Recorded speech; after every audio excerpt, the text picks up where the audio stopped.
So for my presentation and my research, I did on the war on drugs and the war on drugs that led up from the complete history of it to what the problem we have today is prison overcrowding. So drugs have been used for medical and recreational use for a very long time. And the drugs began to start with the American Revolution. And during the American Revolution, people would use opioids to fight illnesses and battle wounds, such as like Benjamin Franklin and Alexander Hamilton were the ones that really started opioid use to help them get through these illnesses and wounds. And by the late 1890s, it was becoming extremely overused, and it got to the point where Woodrow Wilson had to sign the Harrison Narcotics Act of 1914, which would ban all the non-medical use of both opioids and cocaine. And these opioids are made from a poppy plant. It's a milky fluid that gives them a high, and it can be injected, smoked, and taken in the form of a pill, just like some other drugs, and it can lead to a very serious overdose. And a link to this drug abuse were the Chinese. African Americans were also along with cocaine. That was the race issue back in the day. Every drug had a race assigned to it, and it was just being sold on the street. And cocaine was mainly the white powder that was given out on the street, sold on the street, and it was snorted or either rubbed into their gums, and that could also get into their bloodstream and cause an overdose. And like cocaine, it can be mixed with other drugs. It's called a speedball, and when it's made into a rock, it's called crack. And it increases your dopamine levels, which makes it really addictive. But as soon as cocaine got here in 1884, doctors were astounded by how many people were using it, and people were gaining access to this drug through medical channels. And the majority of the people that were getting these cocaine subscriptions, or prescriptions, were white. And the Harrison Act, which was signed to slow down the tap into medical cocaine, but it just didn't take it off the streets. As time progressed, the statistics began to shift, and there became a decrease in the amount of white cocaine users and a large increase into African American users with cocaine. And the dangers of cocaine started to reveal itself with all the nasal damage. Medical issues started to increase. This was a mild warning, as over time, this nasal damage led to deaths. And in 1 year, there was 5,000 deaths just for cocaine. It gave people more energy to work longer hours, and people became very addicted to it. So in the 1970s, there was a rise in drug smuggling, and Colombian drug traffickers began networking.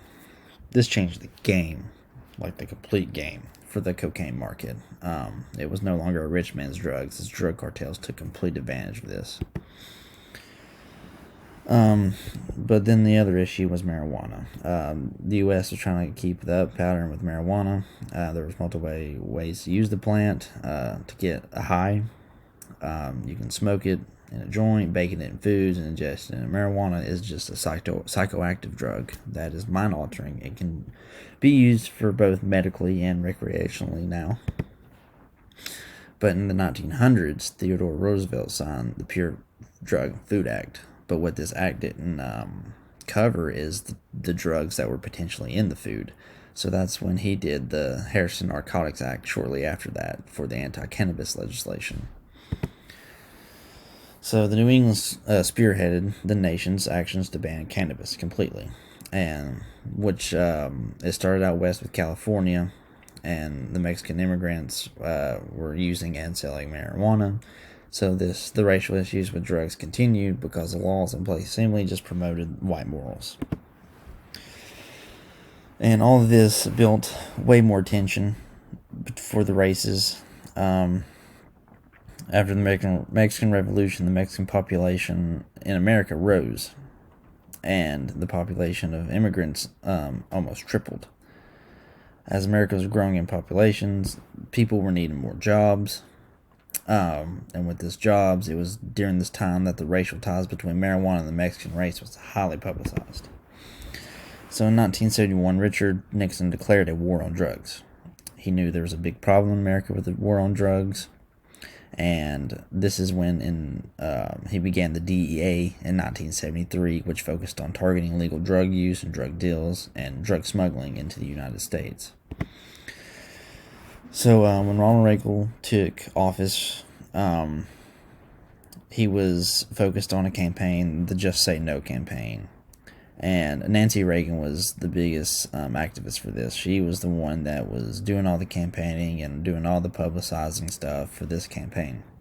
So the Just Say No, it was a privately funded organization that reached out to children in the education system to teach them the importance of understanding how severe drug use is. And she was always publicized and was always making an appearance on news programs and make public service announcements promoting the Just Say No agenda. In the 80s, crack epidemic made America wake up to the severity of the issues at hand as the number of drug-related deaths started to rise. And cocaine became more accessible because it dropped in price by almost 80%. Dealers would sell it in small quantities to maximize their profits, making cocaine easy to produce, easy to use, and extremely profitable to dealers.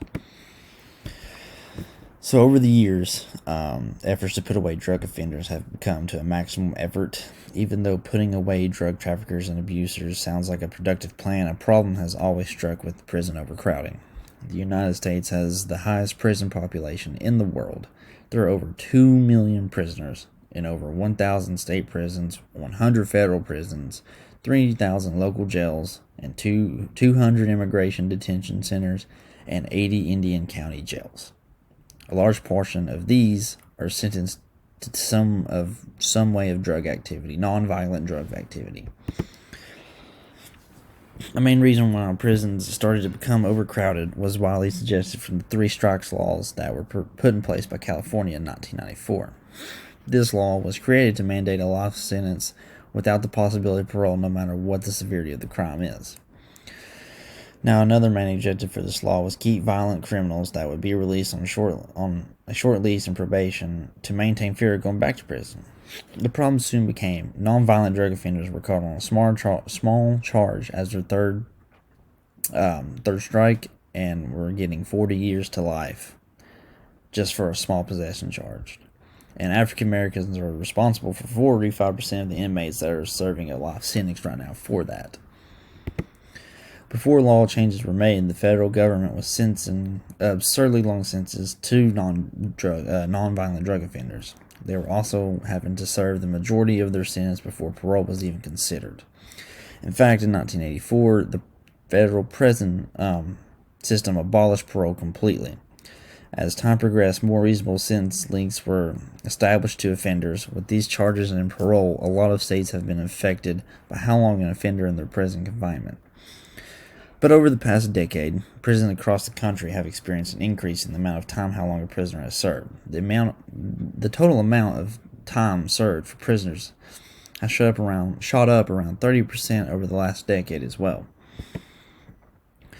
Combating illegal drugs has always been a priority in the U.S. In fact, one of the biggest decisions today's youth have to make is whether to give in and use drugs or to abstain. I mean, they're everywhere. The fear of drugs or what the potential repercussions of doing drugs could be plays a huge role in those decisions. Now, while there should not be any overwhelming amount of fear surrounding marijuana, it can have effects on younger users that can play into things like brain development. When marijuana is used legally, 21-year-olds do not face these same risks because their bodies are past the key stage of development. Like I've said, drugs have been an ongoing problem for this country for hundreds of years. The criminal justice system has tried many different routes and laws in order to stop such a rapid pace of drug incarceration. President Richard Nixon was a big part in the war on drugs, leading to many controversial tactics that were supposedly going to lead to a solution, but only gave us more problems. The war on drugs have made prison incarceration increase at a rapid rate. Nonviolent drug offenders hold an abundant group in prisons in the United States, and their for a very long time and a very unnecessary reason. The rate the arrests are sitting at for drug offenders are not going to make the crowding in prisons any smaller by any means. So non-violent drug offenders will always play a role in the issue of prison overcrowding.